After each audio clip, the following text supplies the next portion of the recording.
Galera, vocês estão acompanhando, vocês acompanharam aí, né, desde o início do ano, o caso da paraense Manuela Vitória de Araújo, que foi presa na Indonésia, acusada de tráfico de drogas. Ela foi presa com cocaína. A Manuela foi julgada, né, a 11 anos de prisão, vai precisar pagar uma multa. E hoje o BT vai conversar com exclusividade com o advogado da família, com o advogado da Manuela, o doutor Davi Lira. Doutor, primeiramente eu quero agradecer ao senhor por ter vindo aqui até a nossa redação e aceitar falar sobre esse caso.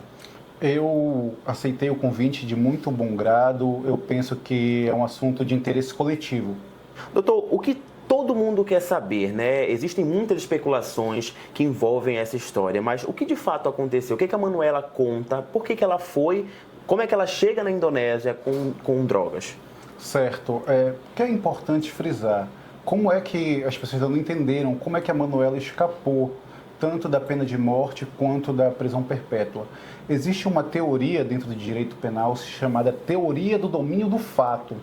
E a Manuela nunca foi narcotraficante internacional, ela não detinha domínio sobre a ingerência dessa organização criminosa. A Manuela, ela se botou neste meio até de forma muito, eu posso até falar assim, inocente. Então, depois da perícia do celular dela na Indonésia, as hipóteses ventiladas, que ela não sabia do real conteúdo da mala, não sabia o que transportava, isso foi demonstrado. A Manuela pega uma pena de prisão porque, de fato, ela não tinha conhecimento daquilo que ela trazia consigo. Se a Indonésia não fosse um país tão rígido, eu imagino até que ela poderia ter saído absolvida. Tá, doutor, a gente entende isso, mas como é que ela chega até a Indonésia? Como é que quem deu essa droga para ela levar para esse país? Certo. Manuela, ela tem dupla residência. O pai dela mora aqui em Belém, a mãe dela mora na Grande Florianópolis.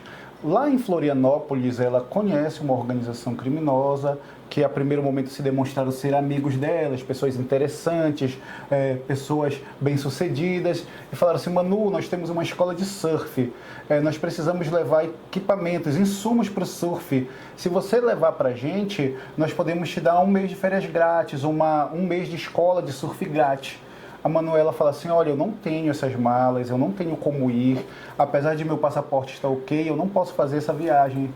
Então, essa organização criminosa, que foi mais de uma pessoa envolvida nessa conversa, fala para ela o seguinte: olha, não tem problema, nós te emprestamos a nossa mala, a gente costuma viajar, nós temos mala aqui, nós não vamos usar nesse momento.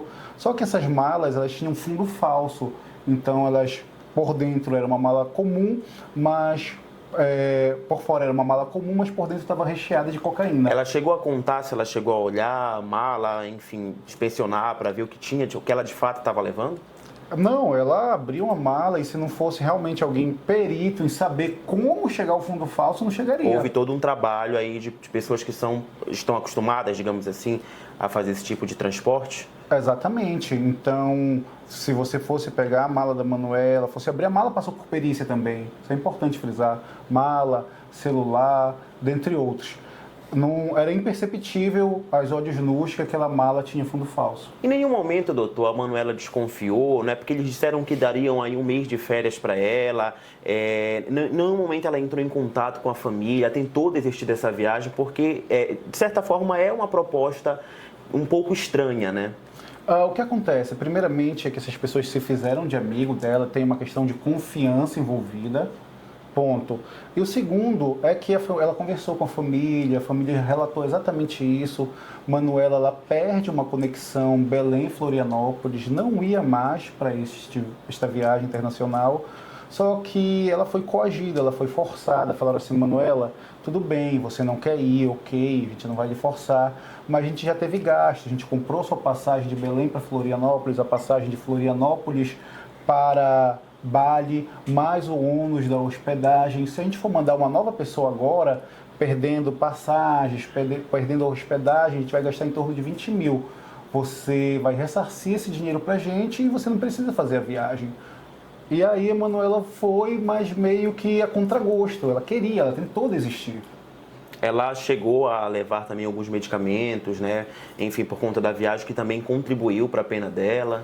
Sim, isso é bem importante ser frisado, que a Manuela, ela foi condenada tanto pela lei de narcóticos, que é o caso da cocaína, quanto a lei de psicotrópicos. O que acontece? Um medicamento muito comum aqui no Brasil, que você compra em qualquer farmácia, chamado clonazepam, que é usado por pessoas que têm ansiedade, pessoas que têm dificuldade de dormir, pessoas que vão fazer uma viagem longa, justamente para poder relaxar. Na Indonésia é visto como psicotrópico. Então, ela foi enquadrada tanto na lei de narcóticos quanto na lei de psicotrópicos.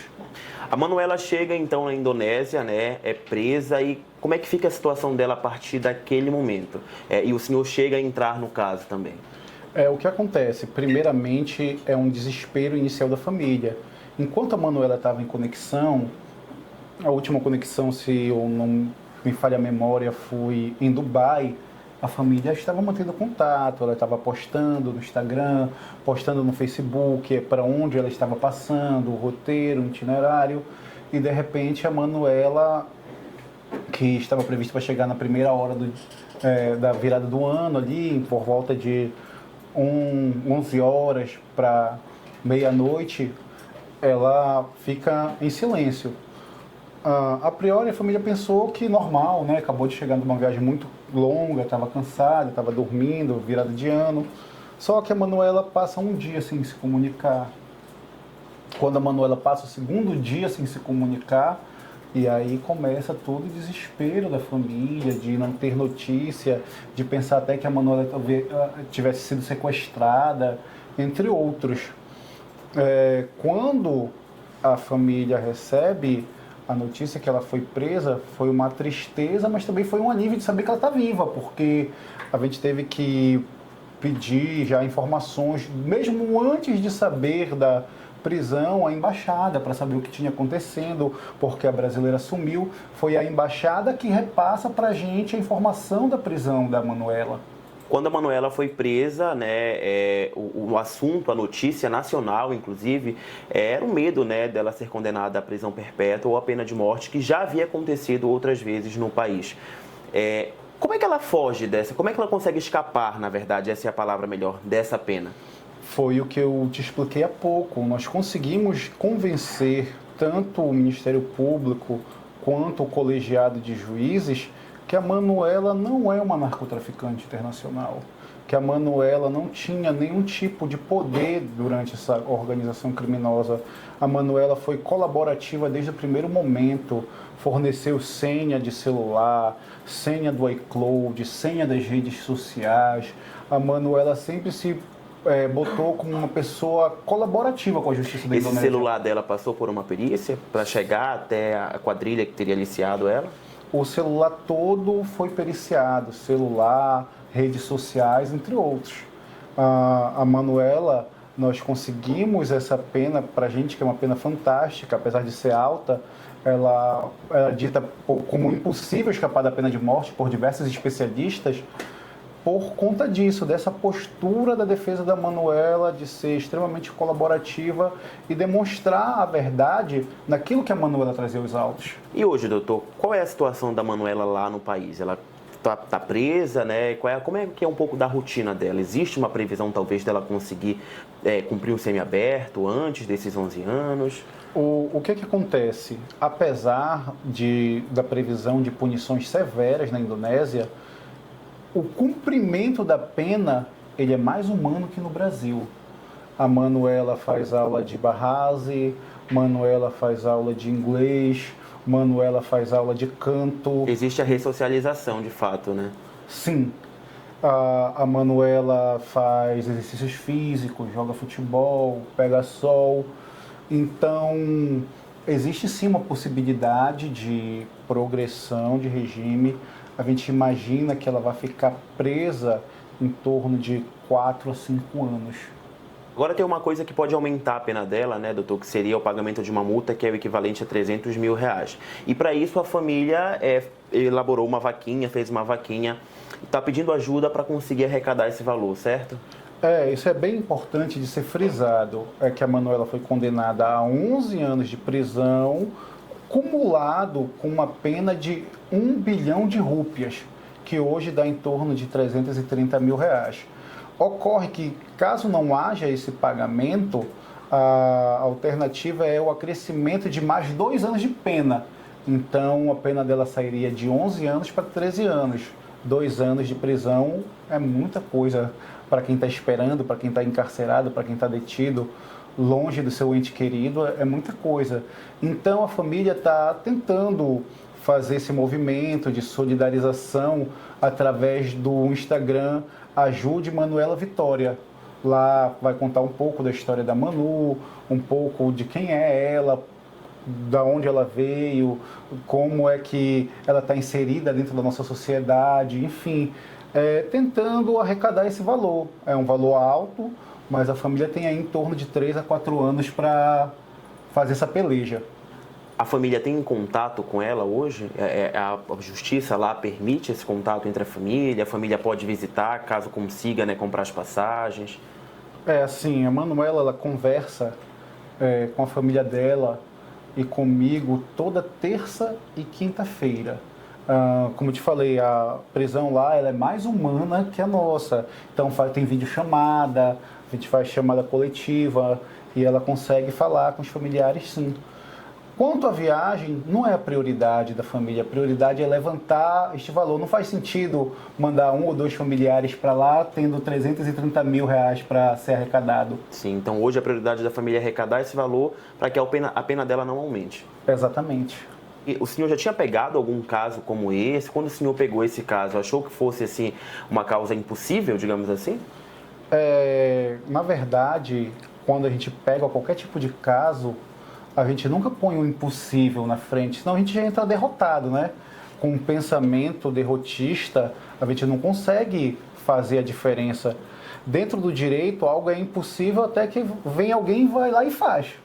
E assim que muda a sociedade, assim que muda a jurisprudência, assim que muda os paradigmas, tanto no Brasil quanto na Indonésia. Eu sou advogado criminalista, sou especialista em direito criminal, já trabalhei em tráfico internacional de entorpecentes, mas ainda não tinha feito um trabalho assim, em parceria com o escritório Dr. Lucas Bano, esse trabalho em outro lugar do mundo. Foi um negócio bem enriquecedor, uma experiência muito diferente, pouco usual daquilo que a gente vê na nossa rotina de escritório. O senhor considera um milagre, né? O senhor deu entrevista para um outro canal, dizendo que o senhor considera essa pena um milagre, né? Como eu te falei, eu nem assisto as entrevistas que eu dava, porque certa vez eu vi um especialista, após a minha fala, dizendo que era impossível ela escapar da condenação à morte. Então, assim, eu nunca deixei isso entrar para dentro do coração, sabe? O meu trabalho sempre foi pensando que eu poderia fazer algo diferente, que a gente ia escrever uma história diferente. Para a gente encerrar, doutor, eu acho que a gente pode falar aqui que a ideia dessa entrevista, além de trazer o caso da Manuela, mas é também orientar para que outras meninas não terminem, não cheguem nesse nível que a Manuela chegou. Eu queria que o senhor deixasse uma orientação como advogado, como uma pessoa que trabalha na área da segurança pública, né, e privada também. O que essas moças devem fazer quando receberem esse tipo de propostas? Primeiramente, a gente tem que entender que não existe conto de fadas. A vida, ela foi feita para a gente labutar, para a gente trabalhar, para a gente correr atrás dos nossos sonhos, mas quando existe uma oferta muito tentadora, a gente desconfia. Esse é o primeiro passo, isso é fundamental. E isso serve para tudo na vida, para tudo. Desde pequenas coisas até grandes coisas. Quando a gente tenta oferir muita vantagem em algo, a gente pode estar até se prejudicando. Isso é geral. Segundo passo é ficar longe de certos grupos de influência. Olha, faça isso, temos aqui uma viagem, temos aqui, às vezes a promessa é tentadora. A Manuela não teve promessa financeira, tá? Eu quero deixar isso frisado. A Manuela não teve promessa financeira, isso já foi demonstrado também pela perícia do celular. Mas muitas pessoas têm uma oportunidade, vêm numa oportunidade de ganhar 50 mil, 60 mil, 100 mil, não paga nem a multa. Não vale a pena. É altamente arriscado e eu estava falando recentemente que isso é brincar de roleta russa. Você está brincando de roleta russa. Assim como esse trabalho, graças a Deus, obteve êxito, ela poderia ter saído condenada à morte. Isso serve para qualquer pessoa, não só para mulheres, como para homens. Normalmente eles buscam jovens. Outra coisa muito interessante no julgamento, quando foi ouvidas as testemunhas, as autoridades aduaneiras lá de Bali eles falaram o seguinte, que eles desconfiam de todos os voos oriundos do Brasil. De todos. A Manuela não foi denunciada, não teve denúncia anônima, nada. Ela foi flagrada numa operação de rotina aduaneira lá em Bali. O que ocorre? A Indonésia entende que todo brasileiro é um potencial narcotraficante. Então, a gente tem que ter muito cuidado, sabe? E tem que ter, assim, um pouco mais de apego e zelo com a nossa própria vida. É arriscado mesmo. Tá certo, doutor. Obrigado mais uma vez por ter topado vir aqui até a nossa redação, conversar com a gente e desejo mais sucesso aí nos seus trabalhos e que vocês consigam reduzir a pena da Manuela. Muito obrigado, meu amigo. Eu fico muito feliz pelo convite e eu imagino que sirva de alerta geral a todos. Como eu falei, é um assunto de interesse coletivo.